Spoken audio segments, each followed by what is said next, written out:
Welcome to The Decision from Nashville EO, where you will hear the rest of the story after tough decisions were made by entrepreneurs who faced adversity and lived to tell about it.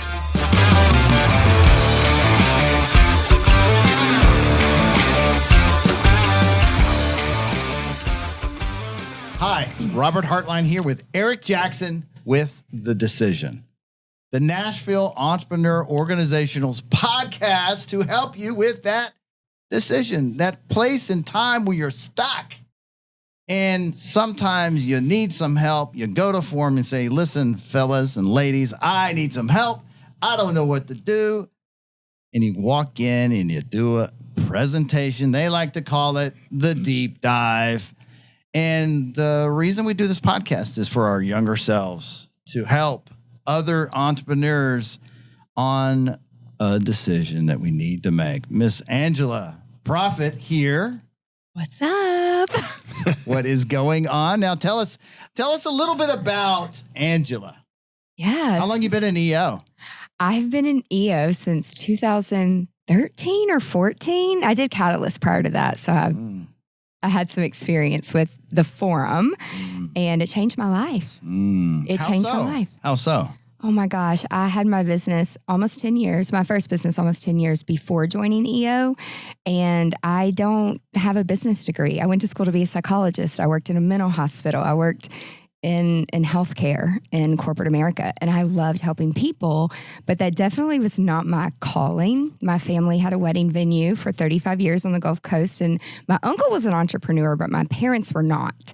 My father worked the same company for 30 years and my mother was a stay-at-home mom. So I didn't understand business and opportunity and the money side of it. So my friend who was a lighting designer for all of our events said, there's this thing called EO and you have to do it.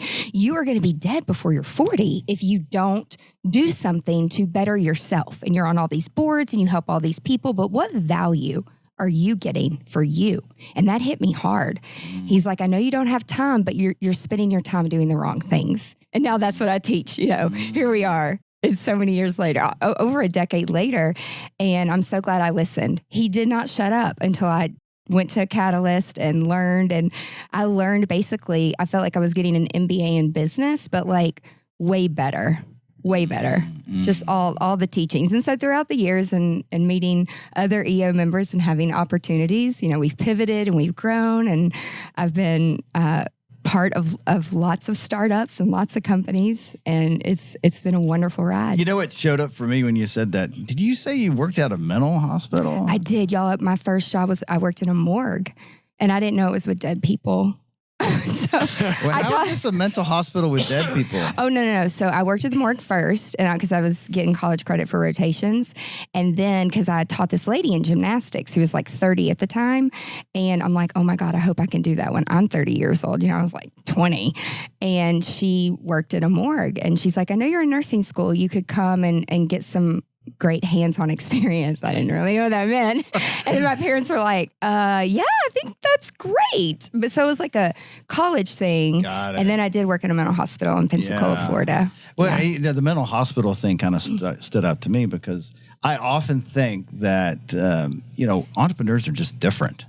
We are. We're just completely different. And when you're around an entrepreneur, it's like, automatically, you have something you can talk about because there's some kind of story that you can instantly relate to. It's most of the time it's some crappy employee we hired, but it's always. But I also feel like sometimes I feel like, are we crazy? Because the things that we do is pretty remarkable. It makes you wonder, why would someone do something like this unless they were a little bit off?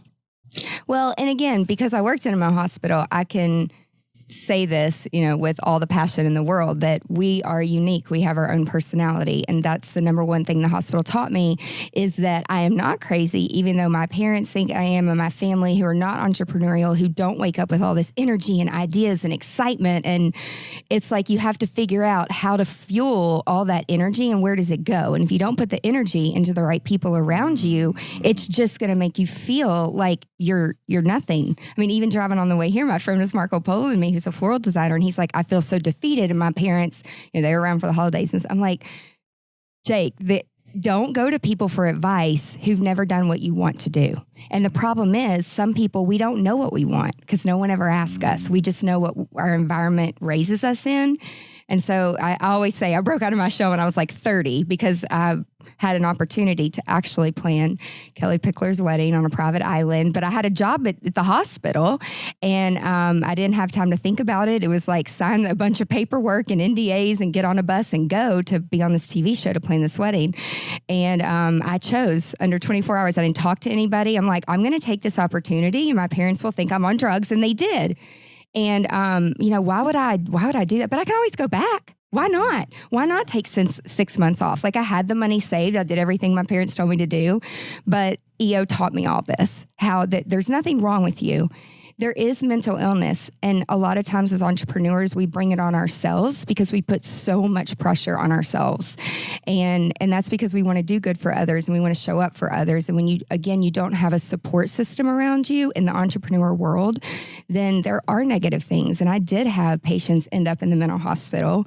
And again, I learned so much from those patients of like short-term tragedy and how you can do that. But then you also have real long-term mental illness where those people you can medicate and you can have support, but they're never going to get better. Yeah. And I think that experience probably helped you deal with the employees along the way. 100%.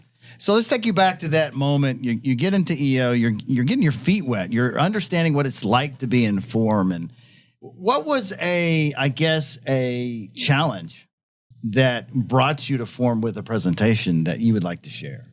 Well, and first, my forum, I think a lot of people look at what we do and they're like, oh my God, you like work around all this beautiful stuff and you go to these beautiful places. And sometimes it's hard for people to understand. What do you do exactly again? So I have an event planning company and we do destination weddings and events. I'm not too involved with that company anymore because it's been over 20 years and I've set up a process and have a great team. I now spend my time more teaching workshops and speaking all over the world, primarily in the hospitality industry, just because that is my industry with hotels and resorts and working with teams and leaders on a lot of the things that they don't have access to, that EO gives us access to, and helping them understand my whole pitch is how to be present in everyday life. And how you do that is calendar blocking. I don't talk about the how. It's fun, but you can have fun as an entrepreneur and really free yourself of all the rat race madness if you live your life 80-20 and think about the capacity and you block your time. And so I do what I want to do now. Like I do what I want to do. I mean, you put in the hard work and you put in the years and we have a great team and, we have people coming and going all the time, but, out with the old, in with the new brings new things and technology is changing. So anyway, my forum doesn't always understand what I do, but at this point, this was many years ago when I joined EO. I would say the biggest challenge for me, thank God for my forum, was when we were completely going to change our business model. Because a mentor through EO, my very first mentor, Andy Bailey, he's like, what are you doing? Like, you're all over the place. He's like, you got to focus and get track of your time. And it's funny because here we are 10 years later and he's teaching, Boundless on paper. And I'm like, here's the power of calendar blocking online. And I put in Andy Bailey and I got chills because I'm like, literally to this month, 10 years ago, we were sitting in Nashville talking about all my companies and consolidating and changing the plan. And here he is 10 years later teaching people how to do it on paper, but I teach people more on the productivity side on calendar blocking. So it's just funny, how it all comes full circle. But he's like, you've got to get track of your time. You're saying yes to everything. We were doing over 250 events a year, which is a lot. And we weren't really profitable because I didn't have a business manager. I didn't have an accountant. I met all these people through EO. And that changed my life when they wrote down the numbers and said, you did 30-something weddings for free last year, and yet it cost you money. I'm not a numbers girl. So what year is this? This was 2012. You'd forsaken your last name. I mean, you're supposed to make a profit, man. Well, that's my ex-husband's last name. And I was only like 21 years old and it didn't work out. And he's a good person. It's just, I'm an entrepreneur and he was in the National Guard and in the military. And it's a very controlled environment. We need those people. But entrepreneurs and military, if you don't get therapy and you don't understand each other, y'all, it just ain't going to work. FaceTime, texting, none of that stuff existed back then when all this happened. So yeah, Yeah, it just didn't work out. But professionally, everyone knew me with that last name, but it's not spelled like Proffitt. Like I'm not trying to be cute, right? But I do preach that now, that if you are not making a profit, if it don't make money, it don't make sense. It's just, you really have to understand. But without EO and without my forum teaching me all these tools, I wouldn't have known what to do when I was trying to shift my business model. I like to tell my team that the profit powers the purpose. So if your company has a purpose and you're making a profit, you can do more of that and bring more good to the world, right? That's awesome. Yes. It's a tool. I didn't make that up, by the way. So you're not making your last name. You're not making a profit. So you're struggling, and you. How did you go about going to your forum? What was the problem you were suffering from? The real problem is that I have 100% close rate, and when I meet with people, it's a yes. Period. So when Andy was like, no, let's track your time and let's see. I'm like, no, you don't understand. He's like, no, you don't understand. Answering your phone and doing this 24/7 and texting, and this is madness. And I'm like, I'm going to lose clients. And he's like, no, they will show up differently. You are in control. How many events do you want to do? How many weddings do you want to do? And all the things that I was going to leadership-wise, it wasn't teaching us about that. It was teaching us about the pretty things, which we love doing as creatives and entrepreneurs, but that's not what keeps you going. And it's not what fuels the passion. And so I didn't really, Andy helped me put together and say, okay, how many do you want to do? Only do full service. We split apart design, because that's when Pinterest was coming out. So it was an opportunity to split apart planning, which is there's a million steps you have to do. And no matter if you have 5 people or 5 million people at your wedding, or you spend $50 or you spend $5 million, the steps are the same, period. But on the design side, it's a completely different avenue. So they taught me about offering different services, how to communicate that, how to do the contract. And then I started to meet with people. And the first 4 people said, you charge like an attorney. Like, we're not doing this, because the model we were doing, no one in town was doing. And I had to learn through EO. It doesn't matter what everyone else is doing in my industry. It's the value, and we do things differently. And I started to understand that when I started to travel and speak and teach. I'm like, oh, we do have something special. It's called psychology. Everything we do is based on the person's personality that I'm talking to, and just little things I can very quickly tell just how you can tell from an email or looking at a Pinterest board, how people respond to things, what they are, and customizing that message. And it helps people take a step back and think before they react. But at the time, my confidence was crushed. So I couldn't even use my own. It's like I was stalled. And my forum kept saying, no, Angela, this is how you run a business. This isn't a hobby anymore.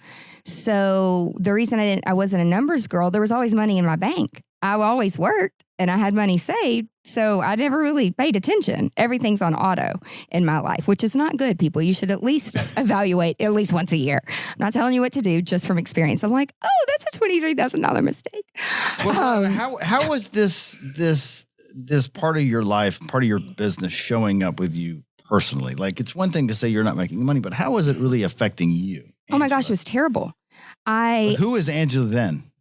A very scattered person behind the scenes, like, making people think I have it all together, which, I have it together because I was instilled from being a gymnast young that you have to have a process and you have to do the same thing every day to get better, or you're not going to get better. And so really being a gymnast, like, that instilled in me what I needed to do to be a successful business owner. So I thought success to me, and again, this is where, what is your definition of success?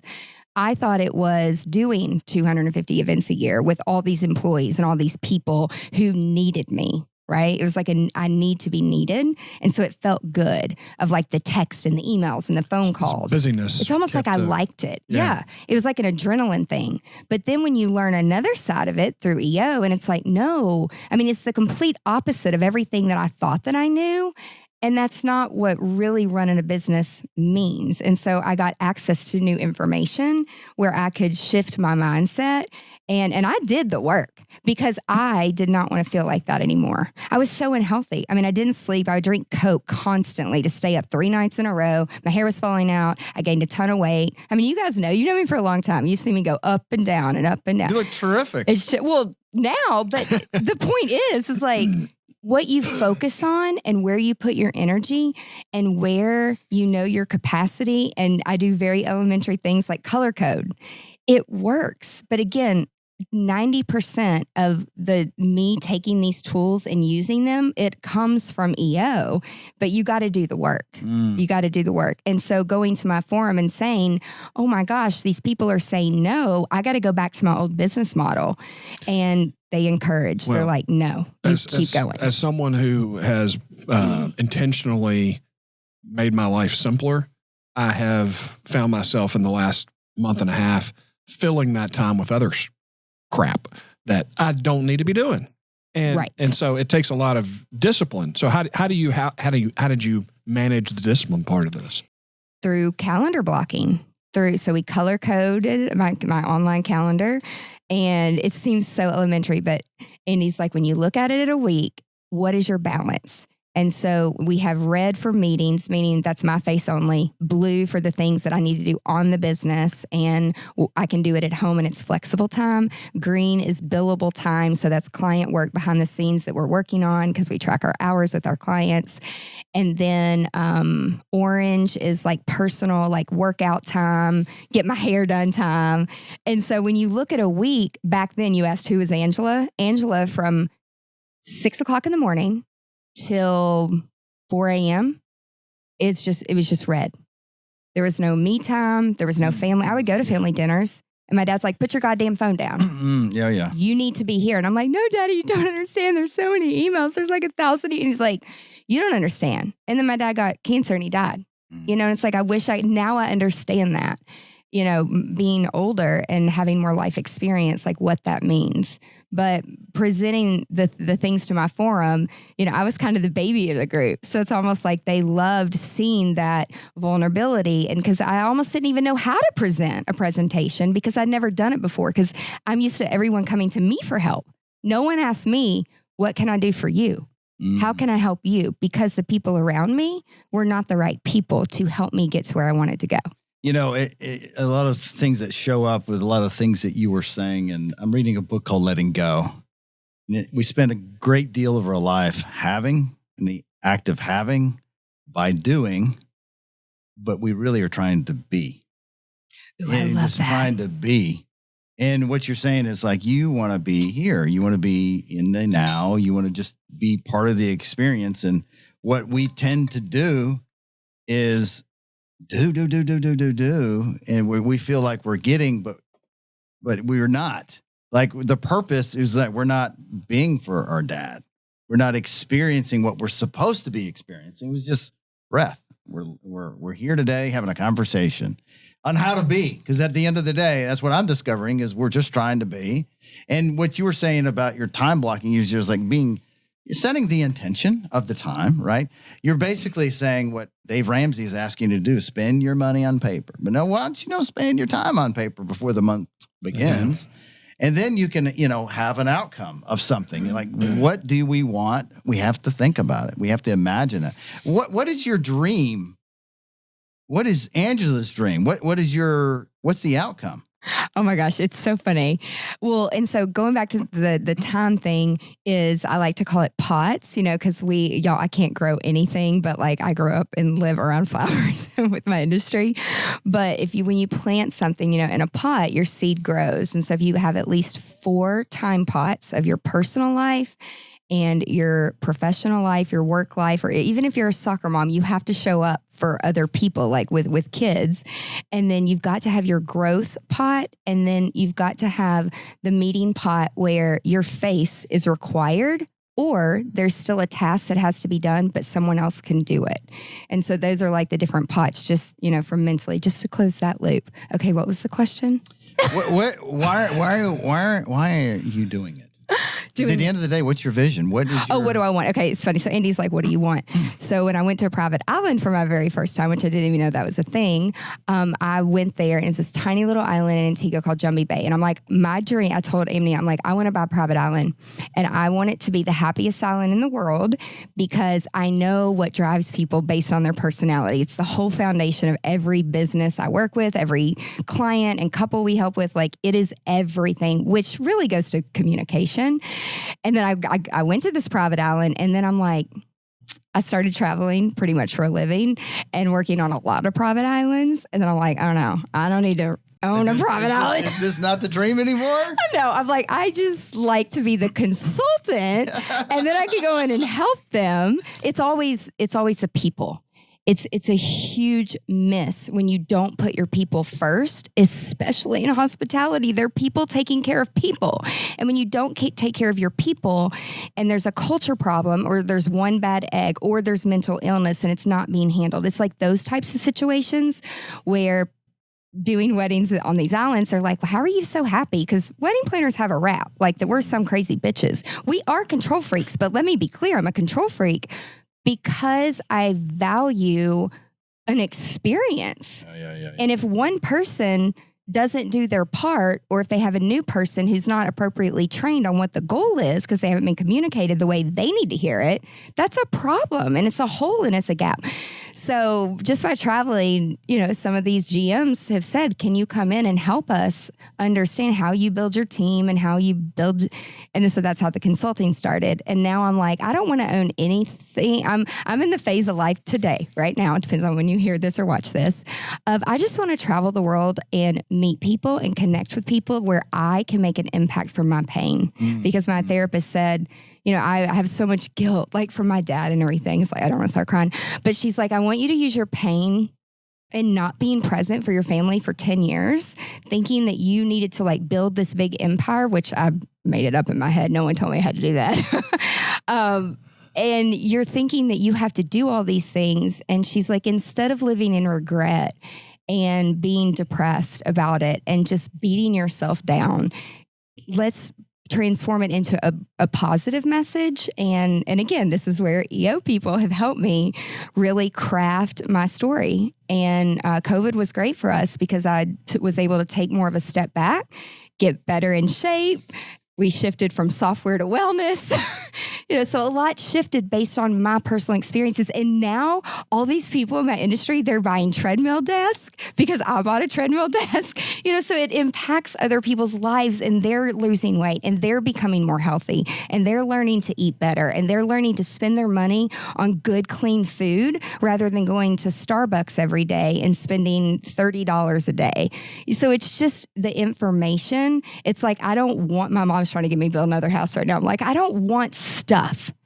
I like nice things, but it's not about the stuff. It's about the memories and the impact and the people and the connection and the fun. It's just the energy. Helping people at the end of the day. And I think that's why EO is just a draw for all of us, because you get an opportunity in form to hear a struggle that you're like, oh yeah, been there. Let's talk. Yes. I want to let go of this out of me because it's a pain. It's like a piece of pain that we walk around with, and it's seeking an expression because we have earned so much of lessons out of that. The act of helping someone is so beneficial, and that's what we get to do. And so when you were in your businesses where it was, you needed to change the game. Was it that you were ready to change or you resistant to change? And did the form navigate that resistance, or were you just open for it? Oh my God. I knew I had to do something different because I knew that I couldn't keep doing what I was doing because I was getting sick. So like, for example, I get the flu and then I'd be laying on the skirmahorn in a room while I have a team with a radio. And my mom's like, this is crazy. You need to be in the hospital. And like that kept happening. So I knew I had to change. So I wasn't resistant at all. I'm like, tell me what to do and I will do it, because every one of you, all 8 of you in here have all been through multiple things. I mean, there were people in there who've had multiple businesses of 12, 13 figures. So I listened to those people. It was painful. I think for me personally, it was more of a self-esteem hit than anything because I was the yes girl. And I liked sickly. People are like, Angela's like a robot. She doesn't need a lot of sleep. And then Pat Summitt died of Alzheimer's and all this sleep stuff came out. And I went to UT and I loved her. And I'm like, oh shit, I got to sleep. And that's when I went to a doctor and I took Ambien didn't work, took melatonin, but I started to understand and try different things based on recommendations that people in my forum would talk about. And like my employees and my team members at that time, I'm not going to talk to them about this shit because they don't even understand. And they're probably not going to tell me, oh, I have a sleep problem too. I take these pills. Like that's just, things weren't like that back then. Now with COVID, people are way more open. I mean, I have a great relationship. Sometimes I'm like, okay, TMI, but like, let's work through it. And I love that they come to me for these things because I don't judge. I don't judge. We all go through hard shit, period, the end. Like, And I think it's healthy to talk about it and to talk about therapy and to talk. I mean, EO for me, a lot of it is like therapy. Yeah. Did you get coached when you did your presentation for that particular subject? Yes, I did. Yeah, and one of our members. And what was it? Because a lot of times we go get coached, you kind of make a decision sometimes in the coaching. Like you can get an outcome, and then it's like you're just going through the motions when you actually do a presentation. And was that experience like that for you, or again, life-changing? Yeah. There's a framework and it works. And when you follow the process, the framework, the pattern, whatever it is, it works. And so when you veer from the process, it creates gaps, it creates confusion. And so having that clear framework and the presenter working through it, and it brought me clarity when, I just need to do this and do this. But then doing the work is different from talking about it. That's the hard part. Yeah, there's a lot of steps after you say yes to the change. So how long did the process take from like, I got to change the way I'm doing business? Was it baby steps into it or? 27 months to be exact. Oh, wow. And how I know this is because most people at the time would hire our company and engage with us about 14 months in advance at least. And so the old events and weddings and things that we were doing at the old rate and me looking at the next year and how much that cost me, because our contracts, it changed the way we did everything. Because like our industry takes 50% in the beginning and then 50% before the event. Well, if you're an event planner and you live in Tennessee and you don't travel, you don't have other means of income, it's this very seasonal thing. If you don't do holiday parties, if you don't do other executive retreats. And so you live like a squirrel. And when I got divorced, guess what? There was only one income. And so I had to fucking figure it out. Or somebody had to figure it out for me. And that's where I learned outsourcing is the best thing ever. And the experts that come in and tell me how to do things. Now, not that they're perfect, and I have learned that I need to pay attention and I need to be aware at least once a month, but I don't need to control everything and I don't need to tell everybody what to do. So finding the proactive people to help me, again, all coming through EO, it's been life-changing for so many reasons. So 27 months. Yeah, so then we finally were able to sign our new contracts. And it was 27 months until that first event that we were executing. Oh, got it. Where they were on the new. So we went to a monthly. So it would help me when I got a divorce. He's like, okay, you've got 12 months that you need to make money. And he's like, let's really think about this. What do you want? I'm like, I don't want to work holidays. I've missed every holiday with my family for the past 10 years and now my dad's gone.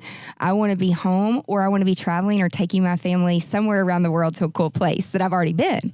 So how can we do that? And so that's where the time tracking came in for the planning and we split apart the design. Again, lots of details.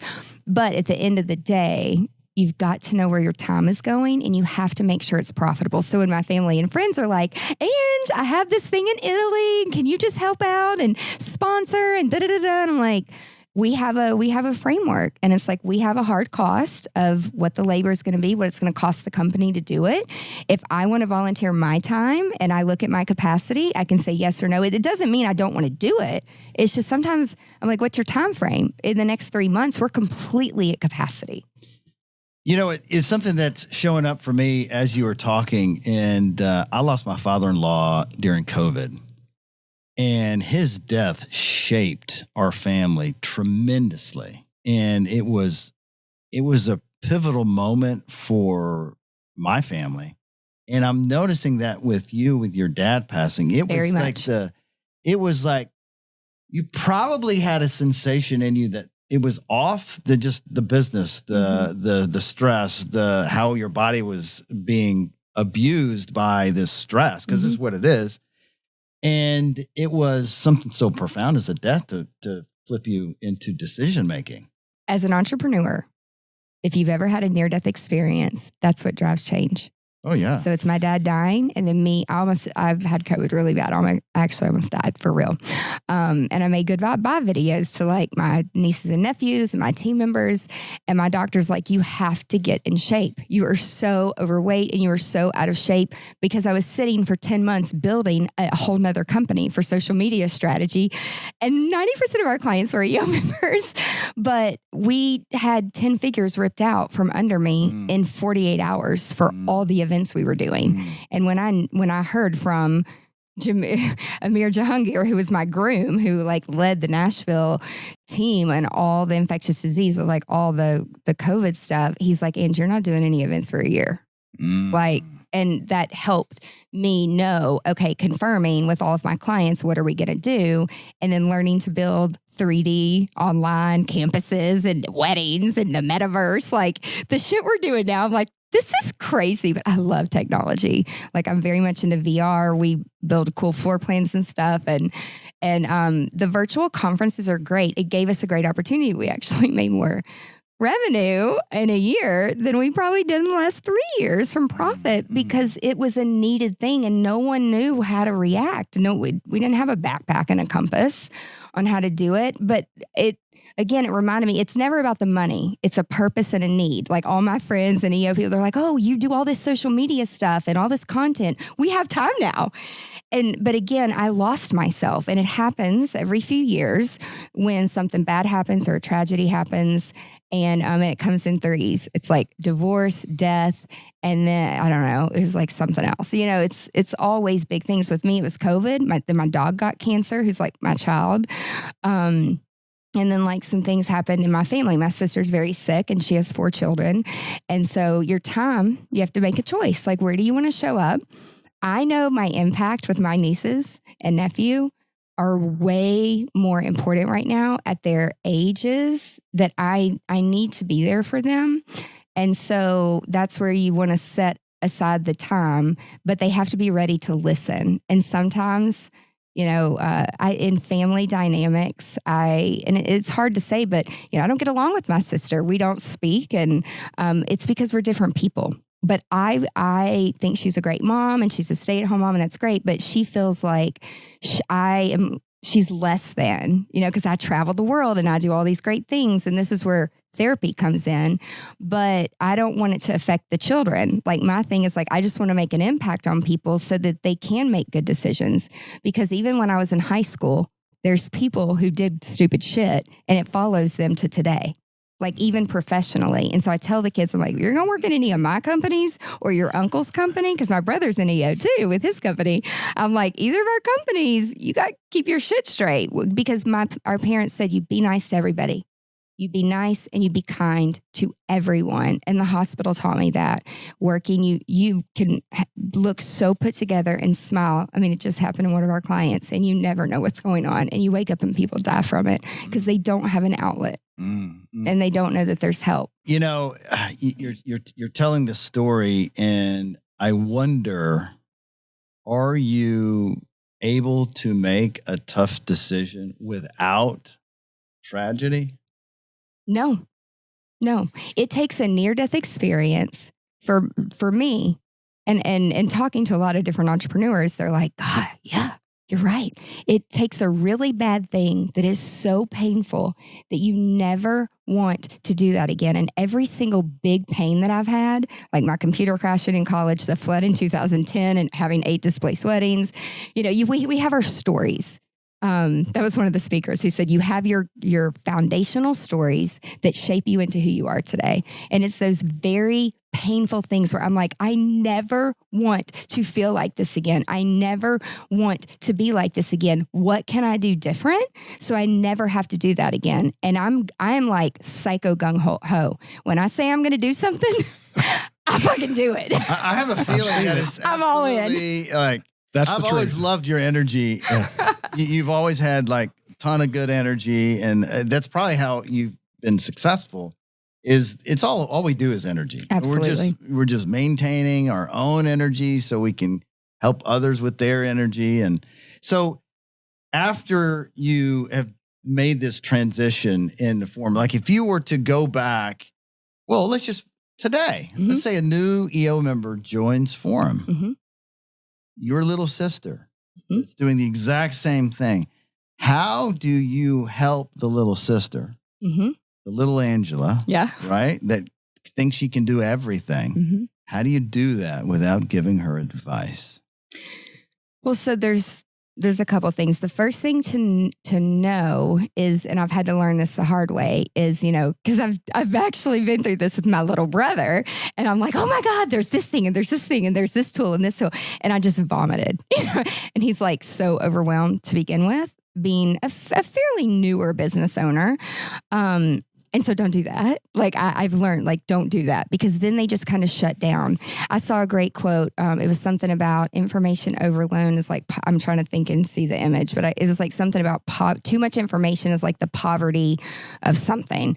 And I was like, oh my gosh. And that's the feedback I get from everyone. They're like, your frameworks are great. You're very entertaining. Your stories are batshit crazy.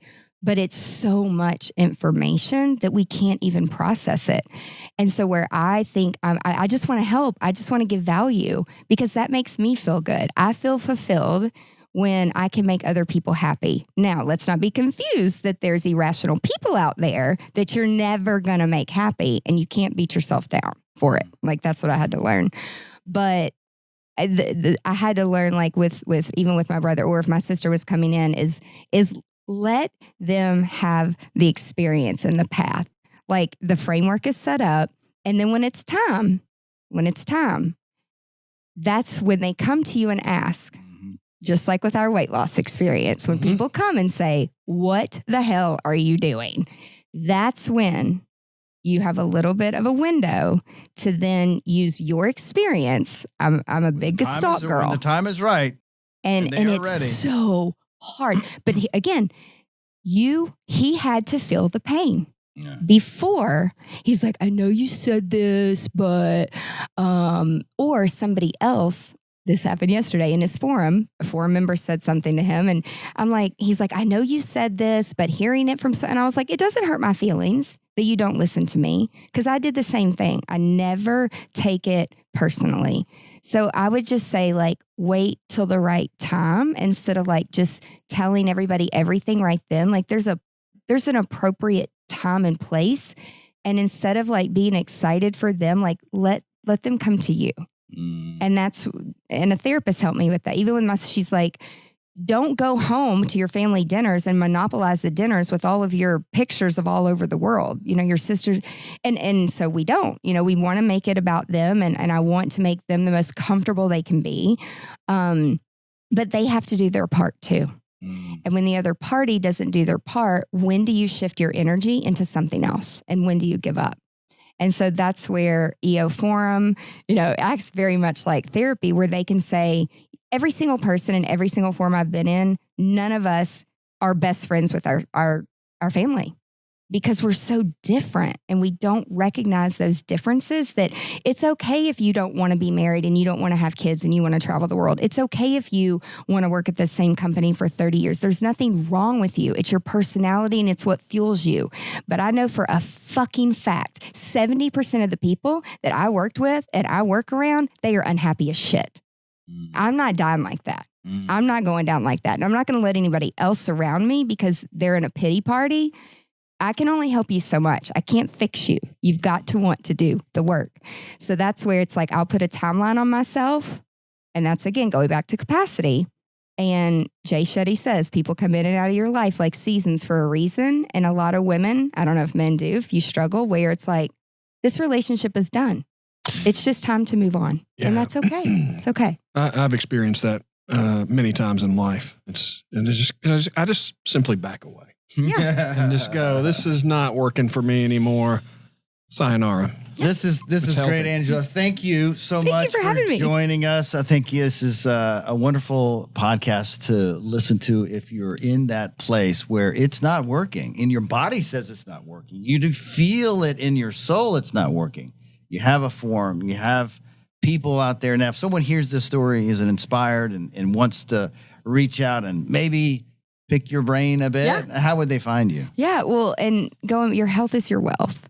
So my dad always said, you can always make more money, but you can never buy your time back. And it's so true. My website, angelaproffitt.com, 2 F's as in fun and 2 T's as in time. She has said that a couple of times. The branding master here. Right. Thank you, Angela. Thank Thanks, you, guys. Eric. So thank you, Nashville Entrepreneur Organization, for watching this latest episode of The Decision. Thanks for listening to the Decision Podcast by Nashville EO. We'll see you again next time, and be sure to click subscribe to get future episodes.